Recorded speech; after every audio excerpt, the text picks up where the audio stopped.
Sir నమస్తే sir. నమస్తే అండి, రండి కూర్చోండి. సార్ జాబ్ ఎలాగైనా వచ్చినట్టు చూడండి సార్. సార్ ఎంతైతే అంత ఇచ్చేస్తాం సార్.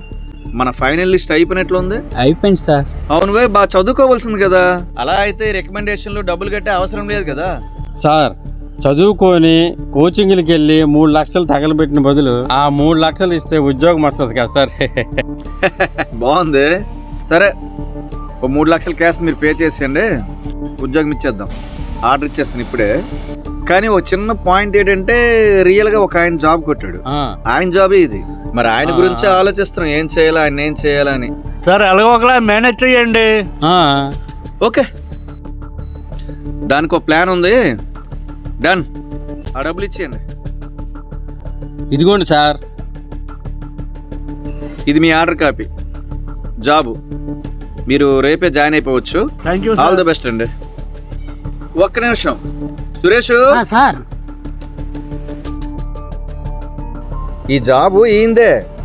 ఆయన జాబే మీరు నాకు 3 లక్షలు లంచం ఇచ్చేసి కొనేశారు. మరి ఆయన అన్యాయం అయిపోతారు కదా.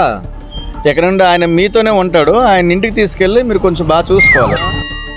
ఇందాక మీరు అన్నారు కదా, ఎలాగైనా మేనేజ్ చేయండి అని. వెళ్ళిపోయావే సురేష్, వెళ్ళిపోతే ఆయన బాగా చూసుకుంటాడు. హ్యాపీగా ఉండి సార్. ఇదే బయలుదేరు ఆయనతో బయలుదేరు. బట్టలు గట్టి సర్దుకొని వెళ్ళు. ఆయన్ని మేము పెంచడం. ఒక్క నిమిషం ఒక చిన్న మాట. ఇంకా సురేష్, మీ అమ్మ నాన్న పిల్ల ఒకసారి. మొత్తం ఫ్యామిలీ ఎంతమంది ఉన్నారు అందరిని పిలిచి ఒకసారి. వీళ్ళు సురేష్ వాళ్ళ అమ్మగారు నాన్నగారు, వాళ్ళు కూడా ఇక్కడ నుండి మీతోనే ఉంటారు. ఏం జరుగుతుంది? మీ మాయ, మీ అన్నయ్యలు పిలు, వాళ్ళు కూడా. అన్నీలు ఇలా రండి.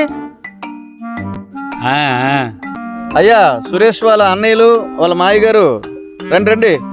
నమస్తే సార్. నమస్తే. సరే, ఇదిగోండి వీళ్ళ అమ్మగారు, వీళ్ళ నాన్నగారు, వాళ్ళ అన్నయ్యలు, వాళ్ళ మాయ గారు, వీళ్ళందరూ కూడా ఇక్కడ నుండి మీతోనే ఉంటారు.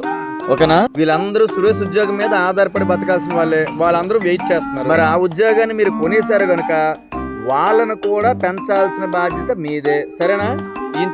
వీళ్ళతో పాటు మీరు వెళ్ళాలమ్మా. బయలుదేరండి సార్, లగేజ్ తెచ్చేస్తాం. మాయా ఇదేటిది మనకు వస్తాను. ఎలాగైనా జాబ్ కావాలన్నావు కదా, పెంచడమే వాళ్ళని. గురు, నా కోట బియ్యం అయితే నచ్చవు. ఇల్లు డాబా ఇల్లు పెంకి మాయా నాకు ఈ ఉద్యోగం వద్దు, ఉండాలి.